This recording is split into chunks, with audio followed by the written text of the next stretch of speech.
నేటి ఆత్మీయ మన్నా. అందరికీ వందనాలండి. అందరూ బాగున్నారండి. ఈ దిన వాక్య భాగం ఏమై ఉన్నదో చూసుకుందాం రండి. మత్తయి సువార్త 7వ అధ్యాయము 24 నుండి 27 వచనముల వరకు. కాబట్టి ఈ నా మాటలు విని వాటి చొప్పున చేయు ప్రతివాడును బండ మీద తన ఇల్లు కట్టుకొనిన బుద్ధిమంతుని పోలియుండును.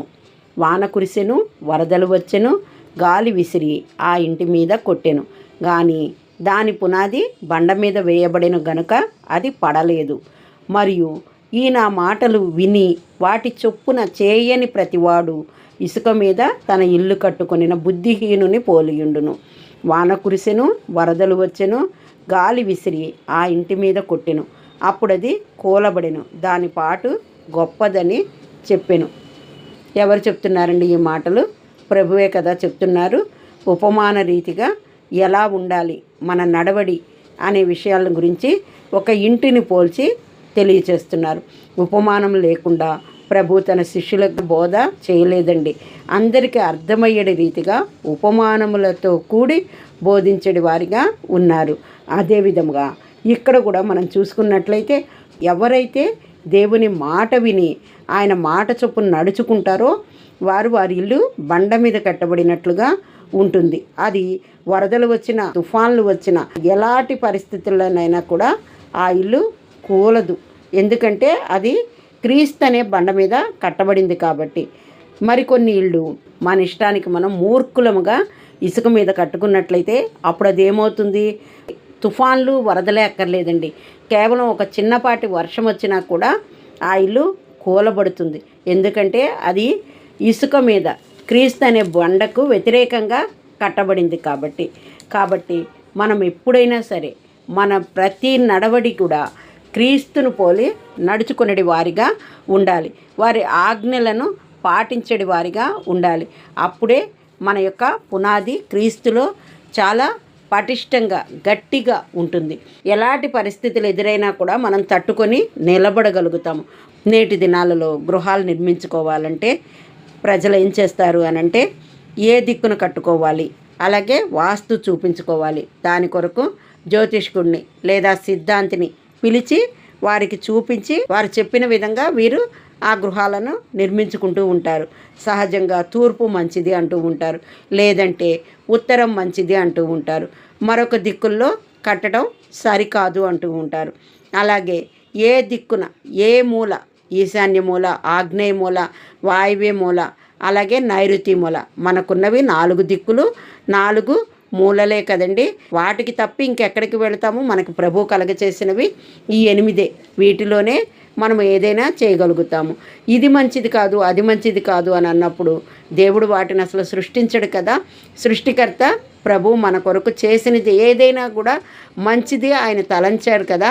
తాను చేసిన దాని అంతటిని చూసి ఆయన అది మంచిదిగా ఉందని విశ్వసించారు. అందును బట్టే మనకు వాటన్నిటినీ సిద్ధపరిచారు, ఏర్పరిచారు. వాటిని మనము అనుసరించగలగాలి. ఈ దిక్కు మంచిది కాదంటే మరొక దిక్కు అని అనుకున్నప్పుడు ఆ దిక్కులో గృహం కట్టుకుంటే మన గృహంలో సమాధానం నిలిచి ఉంటుందని మీరు నమ్మకంగా చెప్పగలరా? ఏ సమస్యలు రావని మీరు ధైర్యంగా ఉండగలరా? కాబట్టి ఇవి కాదండి మనకు కావాల్సింది. దేవుని యందు ప్రార్థనాపూర్వకంగా ఏ పనిలోనైనా ముందుకు కొనసాగటం కావాలి. ఈ గృహాలే కాదండి, వివాహాల విషయంలో కూడా అంతే. పిల్లల జాతకాలు ఎవరికైతే సిద్ధపరచాలనుకుంటున్నారో పెళ్లి కుమారుడు, పెళ్లి కుమార్తె, వారి జాతకాలు చూడకుండా ముహూర్తాలు పెట్టుకోరు, పెళ్ళిళ్ళు చేసుకోరు. ఆ జాతకాలు కలవలేదనంటే వారు కలిసి ఉండరని ఆ యొక్క సంబంధాలను వదులుకుంటారు. జాతకాలు కలిసాయనంటే ముందుకొచ్చి వివాహాలు జరిపిస్తూ ఉంటారు. కానీ అవి విచ్ఛిన్నం కాకుండా ఉంటున్నాయి అండి? సమాధానంగా ఉంటున్నారా అండి ఆ యొక్క భార్యాభర్తలు?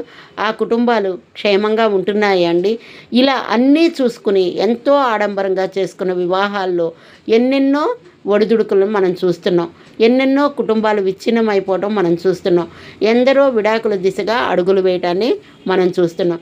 కాబట్టి వివాహాలైనా, గృహాలు నిర్మించుకోవటమైనా, ఏ పనైనా కూడా క్రీస్తు అనే బండ మీద స్థిరముగా నిలిచి కట్టుకున్నట్లయితే నీకు క్షేమం అండి, నీ కుటుంబానికి క్షేమం, అలాగే నీ బిడ్డలకు క్షేమం.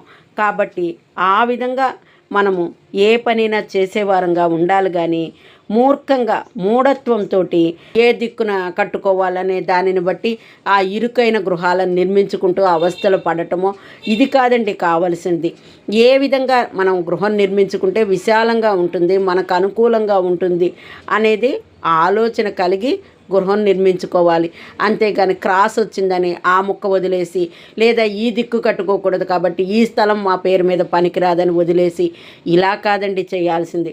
కొందరు నల్లపిల్లి ఎదురొచ్చినా, విధవరాలు వచ్చినా మంచిది కాదని ముందుకు వెళ్ళరు. మళ్ళా వెనక్కి వెళ్ళి ఇంట్లోకి వెళ్ళి ఒక నిమిషం కూర్చుని మంచినీళ్ళు తాగి మంచి శకునం చూసుకుని బయటకు పెడుతూ ఉంటారు. మరి మంచి శకునం అని మీ ఇష్టమైన వారిని ఎదురు రమ్మని బయలుదేరి చేస్తున్న ప్రయాణాల్లో ఎందుకు మరణాలు ఎదురవుతున్నాయి? దిక్కులను సృష్టించిన దేవుని యందు నమ్మకం ఉంచి మీ పని ప్రారంభించినట్లయితే అన్నింట్లో కూడా మీకు విజయాలండి, అన్నీ మేలులేనండి. అలాగే ఆ వివాహాలు కూడా చాలా పటిష్టంగా ఉంటాయండి. మీ కార్యాలన్నీ కూడా చాలా క్షేమకరంగా జరుగుతాయండి.